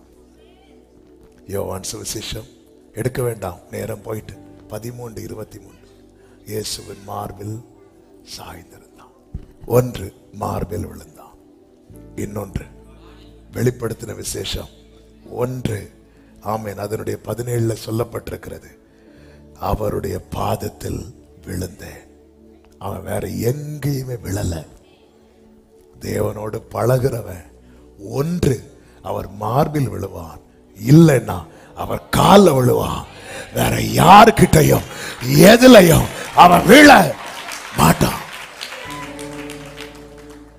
நாம் விழும்படி நீ என்னை தள்ளினாய். ஒரு தேவ பிள்ளைய விழுந்தா இங்கதான் விழணும். அதனாலதான் தாவீது சொல்லுகிறார், கர்த்தருடைய கையில் விழுவேனார். ஒன்று அவர் மார்பில. இந்த யோவான் தான் எடுத்துக் கொள்ளப்படுகிறான். கர்த்தர் அந்த காரியத்தை அழகாய் வெளிப்படுத்தின விசேஷத்தில் நமக்கு காண்பிக்கிறார். 2-3 அதிகாரங்களிலே சபைகளுக்கான கடைசி கால எச்சரிப்பின் செய்தியை கொடுத்து விட்டு உபத்திரவ காலம் துவங்க போகிறது. உபத்திரவ காலம் துவங்கிறதுக்கு முன்பதாக வெளிப்படுத்தின விசேஷம் 4வது அதிகாரம் அதனுடைய 1வது வசனத்தை வாசியுங்கள். ஜெபிக்க போகிறோம். இவைகளுக்கு பின்பு இதோ பரலோகத்தில் திறக்கப்பட்டிருந்த ஒரு வாசலை கண்டேன். முன்னே எக்கால சத்தம் போல என்னுடனே பேச நான் கேட்டிருந்த சத்தமானது இங்கே ஏறி வா. முன்னே பேசப்பட்ட சத்தம் நமக்கு தெரியும். ஆவியானவர் சபைகளுக்கு சொல்லுகிறதை காதுள்ளவன் காமனா. எபேசு சபைக்கு சொல்லிட்டும் மொத்தமா சொல்லுகிறார், லவோதிக்கேயா சபைக்கு சொல்லிட்டும் மொத்தமா சொல்லுகிறார். ஆனால் இங்கே ஏறி வாங்குற சத்தம் மொத்த சபைக்கு கேட்காது. எச்சரிப்பின் சத்தம், ரட்சிப்பின் சத்தம், சுவிசேஷ சத்தம் மொத்த சபைக்கு கொடுக்கப்படும். ஆனால் பரலோகம் திறக்கப்பட்டு எடுத்துக்கொள்ள ஒருவன் எடுத்துக்கொள்ளப்படும் போது இங்க ஏறி வாங்குற சத்தம் சபைகளுக்கு கேட்காது. அந்த இண்டிவிஜுவல் பர்சனுக்கு மட்டும்தான் கேட்கும். இன்னைக்கு மொத்தமா கேட்கிறோம். இது எவ்வளவு முக்கியமோ இதை விட இதை விட இதை விட இதை விட இதை விட இதை விட மிக மிக முக்கியம் நாளைக்கு இங்க ஏறி வாங்குற சத்தம் நம்ம காதுல கேட்கணும். கேட்கலன்னா அவுட். உபத்திரவ காலத்துக்கு ரெடி ஆயிட வேண்டியதுதான். இதுக்கப்புறம் உபத்திரவ காலம். எக்காலங்கள் ஊதப்படுகிறது, கலசங்கள் ஊட்டப்படுகிறது, முத்திரைகள் உடைக்கப்படுகிறது. தாங்க முடியாது. உபத்திரவ காலத்துல நின்றலாம், முத்திரை வாங்காம நின்றலாம் நினைக்காதீங்க. அது யூதர்களுக்கு மட்டும்தான் நிக்க முடியும். அக்கினி 7 மடங்கு ஆனாலும் யூதர்களுக்கு மட்டும்தான் நிக்க முடியும். சிங்கக்கவி யூதர்களுக்கு மட்டும்தான் நிக்க முடியும். நம்ம நிக்க முடியும். கிருபையின் காலத்துல நிக்க முடியல, உபத்திரவ காலத்துல நிக்கலாம்னு நினைக்கிறீங்க. சான்ஸே கிடையாது. என்னால முடியாது. நான் நின்ற மாட்டேன். அதான் கெஞ்சிட்டு இருக்கிறேன் அவரை பார்த்து. இங்கே யாருக்கு அந்த சத்தம் கேட்கும்? அந்த வசனம் திரும்ப வாசியுங்கள். முன்னே முன்னே எக்கால சத்தம் போல என்னுடனே பேச. அதாவது எனக்கு கொடுக்கப்பட்ட காலத்துல என்கிட்ட கர்த்தர் பேசும்போது நான் கேட்டுட்டு இருந்தேன்ல. நான் கேட்காம என் காதை அடைக்கல. நான் கேட்காம வசனத்தை முதுக்கு பின்னாக தூக்கி எறியல. நான் கேட்காம வேதத்தை அந்நிய காரியமா தள்ளல. என்கிட்ட பேச பேச நான் கேட்டேன். சொல்லும் அடியன் கேட்கிறேன் கேட்டேன்ல. அப்படி கேட்ட எனக்கு இப்பொழுது இன்னொரு சத்தம் கேட்கிறது. அதுதான் இங்கே ஏறி வா. என் வசனத்துக்கு நடுங்குகிறவனை நோக்கி பார்ப்பேன். இன்னைக்கு காமனா கர்த்தர் பேசுகிறார். எபேசு சபைன்னு சொன்னாலும் மொத்த சபைக்கு தான் பேசுகிறார். தியத்திரா சபையினால மொத்த சபைக்கு தான் பேசுகிறார். லவோதிக்கேயா சபையினால மொத்த சபைக்கு தான் பேசுகிறார். சர்தை சபையினால மொத்த சபைக்கு தான் பேசுகிறார். ஆனா நாளைக்கு இப்படி கேட்காது. நம்ம காதுல எக்காலம் தொனிக்கிறதே கேட்காது. ஒருவனுக்கு மட்டும் இண்டிவிஜுவலா நீ வாடா, நீ வா. பரலோக ராஜ்யம் வலை வீசுகிறவனுக்கு ஒப்பா இருக்கிறது என்று வேதம் சொல்லுகிறது. வலை வீசும் போது வலையில் அகப்பட்ட மீன்களை எல்லாம் சேர்த்து அதில் நல்லவைகள் எவைகளோ அவைகளை கூடையிலே போட்டு ஆகாதவைகளை எல்லாம் கடல்ல வலையில் அகப்பட்டதுன்னு சொல்லி தூக்கிட்டு போக மாட்டாராம். சபையில சேர்ந்துட்டோம்னு சொல்லி எல்லாம் தூக்கிட்டு போக மாட்டாராம். ஆவியானவர் சபைகளுக்கு சொல்லுகிறதை காதுள்ளவன் கேட்க கடவன். பிரியமானவர்களே, கர்த்தர் பேசிக் கொண்டிருக்கும் போது அதான் சொன்ன உண்மை உறுதியாய் பற்றி கொண்ட மனதை உடையவர் அவரை அண்டிக் கொள்ளுங்கள் என்று பைபிள் சொல்லுகிறது. இயேசுவோடு இணைந்து கொண்டால் ஜெயிச்சிடலாம், ஜெயிச்சிடலாம். இந்த பாதையை தாண்ட முடியும். இந்த பழைய ஒரு பாடல் உண்டு. ஆனந்தமே பரமானந்தமே இயேசு அண்ணலை அண்டினோர்க்கு ஆனந்தமே. ஆனந்தமே பரமானந்தமே இயேசு. இன்னைக்கே ஒரு வார்னிங் கர்த்தர் கொடுக்கிறார்ல. இப்போ ரேமா நம்ம காதுல வருதா? ரேமா கர்த்தருடைய சத்தம் கேக்குதா? வலதுபுறம் இடதுபுறம் சாயும் போது வழி இதுவேங்கிற சத்தம் கேக்குதா? இப்பவே கேட்கலன்னா நாளைக்கு எப்படி கேட்கும்? இப்பவே கர்த்தருடைய வார்த்தை எனக்கு வரவில்லை என்றால் நாளைக்கு எப்படி கேட்கும்? 2வது அதிகாரம் 3வது அதிகாரம் மொத்த சபைக்கு பேசிவிட்டு 4வது அதிகாரத்துல ஒருவரை தனிமையா பார்த்து நீ வா. இப்படிதான் கூடுவார், இப்படிதான் கூடுவார். ஒவ்வொருத்தரையா கூட்டிட்டு போகும்போது நம்ம காதுல இந்த சத்தம் கேட்கணும். இந்த பூமி ஒரு சொந்தம் அல்ல என்று இயேசு என் நேசர் மொழிந்தானரே. இக்கட்டும் துன்பமும் இயேசுவின் தொண்டர்க்கு இங்கே பங்காய் கிடைத்தீ. கூடாரவாசிகளாகும் நமக்கிங்கு வீடென்றும் நாடென்றும் சொல்லலாம். எனக்கு அத்தனை வீடு இருக்கு, இத்தனை எல்லாம் இருக்கட்டும், ஆனா ஆண்டவர் கிளம்புன்னு சொன்ன அந்த சரீரத்தை விட்டு போய் தானே ஆக வேண்டும். ஆமே. நீர் கொடுக்க அவைகள் வாங்கிக் கொள்ளும், நீர் உமது கையை திறக்க அவைகள் நன்மையால் திருப்தியாகும், நீர் உமது முகத்தை மறைக்க அவைகள் திகைக்கும், நீர் வாங்கிக் கொள்ள அவைகள் மண்ணுக்கு திரும்பும். நம்முடைய ஓட்டம் முடிகிற அந்த செகண்டுக்கு அப்புறம் இந்த சரீரம் கூட நமக்கு சொந்தம் கிடையாது. நாம் சம்பாதித்த வீட்டில் இந்த சரீரத்தை ஒரு நாள் வைப்பார்கள், 2 நாள் வைப்பாங்க. நமக்கு ரிலேட்டிவ் யாராவது முக்கியமானவங்க வர வேண்டி இருந்தா மேக்சிமம் 3 days. அதுக்கப்புறம் அழுகையோடு அவங்களே தூக்கிட்டு போங்க. லாஸ்ட் ஒரு கிஸ் கிடைக்கும், அதுவும் தராங்களான்னு தெரியாது. ஏன்னா ஒரு வீட்டில் நாங்க இப்படிதான் போயிட்டு பிரேயர் பண்ணிட்டு எடுக்கும் போது அவங்க மனைவி பிள்ளைங்கள்ட்ட சொல்றோம் இருக்கிறாங்களான்னு. இல்லை, கடைசியா சிஸ்டர் கிஸ் பண்ணுங்க. வேண்டாம் வேண்டாம் வேணாம், நீங்க பண்ணுங்க. இனி என்ன பண்ண? அப்ப நாங்க இவ்வளவுதான் இவ்வளவுதான் இவ்வளவுதான் இவ்வளவுதான் மொத்தமே இவ்வளவுதான் மொத்தமே இவ்வளவுதான். ஆனா இங்கே நாம் கிடத்தப்படும் போது அங்கே ஜீவனுள்ள ஒரு தேசத்துல கர்த்தருக்கு முன்பாக நடப்பேன். ஜீவனுள்ள ஒரு தேசத்துல நான் கர்த்தருக்கு முன்பாக நடப்பேன். என் ஆத்துமாவே கர்த்தர் உனக்கு நன்மை செய்தபடியால் நீ உன் இளைப்பாறுதலுக்கு திரும்பு. கர்த்தருடைய பரிசுத்தவான்களுடைய மரணம் அவர் பார்வைக்கு அருமையானது. விட்டுறாதீங்க, எதை வேணாலும் விட்டுருங்க, இயேசுவை விட்டுறாதீங்க, இயேசுவை விட்டுறாதீங்க. சபையே இயேசுவை விட்டுறாத. நாளைக்கு இந்த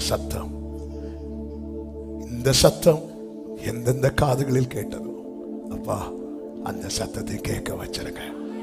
கைகளை உயர்த்தி ஆமென். எல்லாரும் எழுந்து நிற்கலாமா? எழுந்து நிற்கலாமா?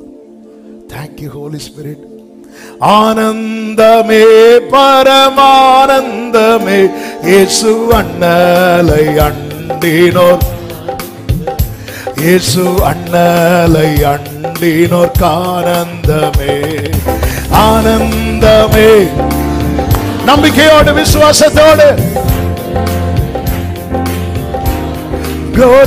இயேசு அண்ணலை அண்டினோர் ஆனந்தமே. இந்த புவி ஒரு சொந்தம் அல்ல என்று இயேசு என் நேசர் மொழிந்தானே. கோரி ஓரா மாமா சத்தனலரே இக்கட்டு துன்பமும் இயேசுவின் தொண்டர்க்கு இங்கேயே கிடைத்திடினோ. ஹல்லேலூயா. கர்த்தாவே நீரந்தன், கர்த்தாவே நீரந்தன் காருண்ய கோட்டையே காரணமின்றி கலங்கேனே நான். ஆமென். காரணமின்றி கலங்கேனே நான். விசுவாச பேழையில் மேலோகம் வந்திட மேவியேசு காண்பிடித்திடுமே. விசுவாச ஒவ்வொருவரையும் இழுத்து செல்லும், ஒவ்வொருவரையும் அழைத்து செல்லும். ஓ என்னுள்ளமே என்னுள்ளமே உன்னில் சஞ்சலம் ஏன் வீணாய்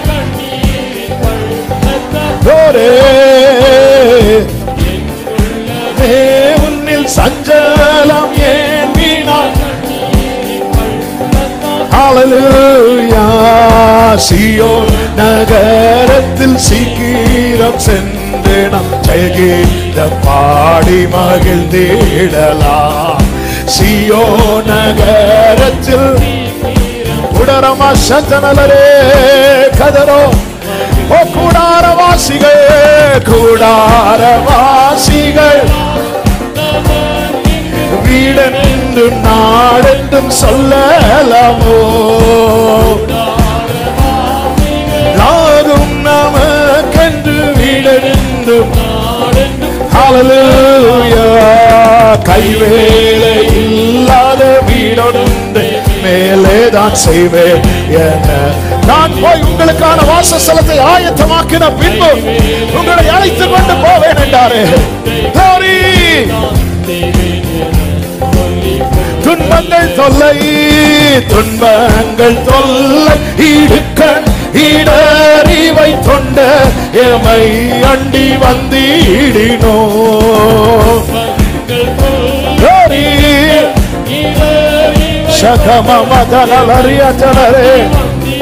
சொல்லி முடியாத ஆறுதல். அவர் எல்லா முகத்தில் உள்ள கண்ணீரை துடைப்பார். இனி நீ அழுது கொண்டிராய். அங்கே கண்ணீர் இல்லை, அங்கே கவலை இல்லை, அங்கே அலறல் இல்லை, அங்கே பசி இல்லை, அங்கே பட்டினி இல்லை. glory glory மாமா சத்தனலரே. ஏக்கத்தோடு சொல்லுவோம், இயேசுவே சீக்கிரம் இத்தாரை ஏழை வெகுவாய் கலங்குகிறே.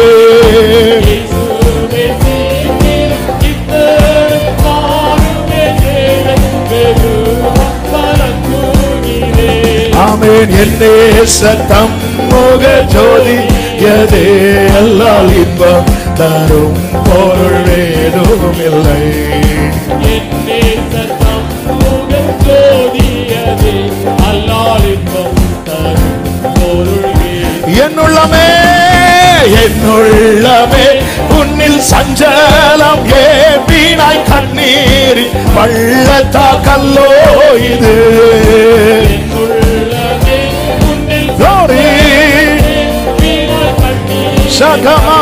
கண்ணீரெல்லாம் மாறும். ஆமென். சீயோன் நகரத்தில் சீக்கிரம் கர்த்தரால் மீட்கப்பட்டவர்கள் ஆனந்த களிப்புடன் பாடி சீயோனுக்கு வருவார்கள். நித்திய மகிழ்ச்சி அவர்கள் தலை மேல் இருக்கும். சஞ்சலம் தவிப்பு ஓடி போகும். ஹல்லேலூயா. ஆனந்தமே ஆனந்தமே இயேசு அண்ணலை. ஓஹோ ஆனந்தமே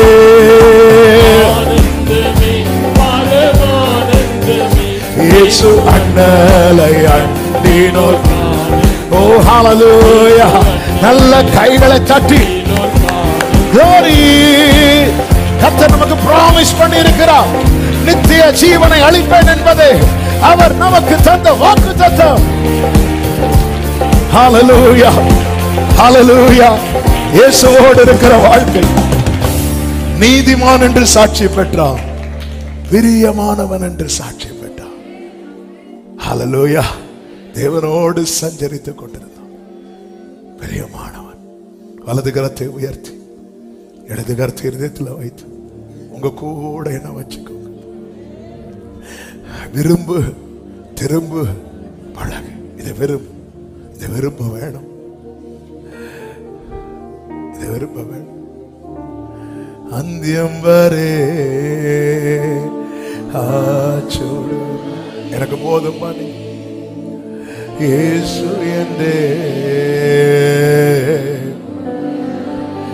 இருளேறும் ராத்திரி വഴിയേതെന്നറിയില്ല തീരമുയരും യാമത്തിൽ തീരമൊന്നും കണ്ടില്ല ഒന്നു ഞാൻ അറിയുന്നെന്നെ വിളിച്ച ദൈവം വിശ്വസ്തൻ കൺമണി പോൽ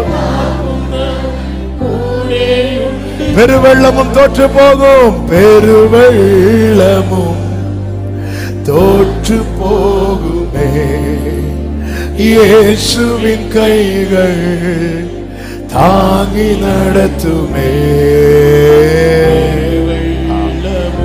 യെസ് ഓരമമ കലരേ യേശുവിൻ കൈകൾ ஆமென். கடைசி எல்லாரும் சேர்ந்து சொல்லுவோம், இயேசுவின் கூடுள்ள, இயேசுவின் கூடுள்ள யாத்ரா ஆனந்தமே, ஆரோடு சேர்ந்து.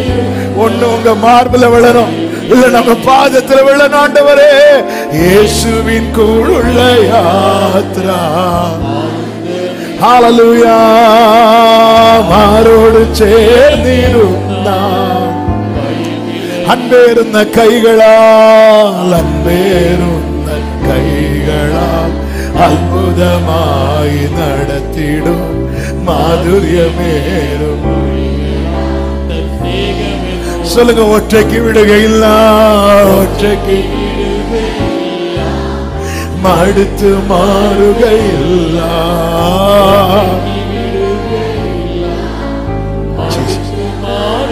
அந்தியம் வரே, அந்தியம் வரே, ஆச்சூடுமரி. அது போதும்பா, அது போதும்பா.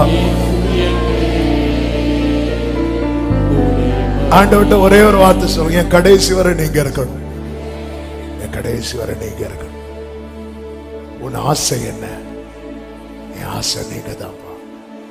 உங்க கூட சஞ்சரித்து கொண்டு இருக்கும் போதே காணாம போயிடணும். அவன் ஏன் காணலன்னா சொல்லணும், கர்த்தர் அவனை எடுத்துக்கொண்டார், கர்த்தர் அவனை எடுத்துக்கொண்டார். சபை எப்படி டியூன் பண்ணுங்கப்பா, இப்படி உருவாக்குங்கப்பா. நல்ல தகப்பனே நன்றி, இந்த பிரசனத்துக்காக நன்றி. ஆண்டவரே, இந்த நாளில் எங்களோடு பேசினீர், இடைப்பட்டு நாளை நீர் துணிக்க பண்ணுகிற அந்த சத்தத்தை ஒவ்வொருவரும் கேட்கும்படிக்கு எங்களை ஆயத்தப்படுத்தும். தேவ சமாதான கிருபை ஒவ்வொருவரையும் சூழ்ந்து கொள்ளும்படி செய்யும். கண்மணி போல காத்துக்கொள்ளும். எல்லா தீங்குக்கும் பொல்லாப்புக்கும் விலக்கி மறைத்து காத்துக்கொள்ளும். போக்கில் வரத்திலும் பாதுகாத்துக் கொள்ளும். கையின் கிரியைகளை ஆசீர்வதி குறைவில்லாமல் நடத்தும். காணப்படுகிறவைகளை அல்ல, காணாதவைகளை நோக்கி இருக்க கிருபை தாரும். நல்ல கருத்தில் அர்ப்பணிக்கிறோம். மகிமை, கனம், துதி, ஸ்தோத்திரங்கள் அனைத்தும் ஒருவருக்கு மாத்திரம் செலுத்துகிறோம். இரட்சகர் இயேசு கிறிஸ்துவின் நாமத்தில் பிதாவே.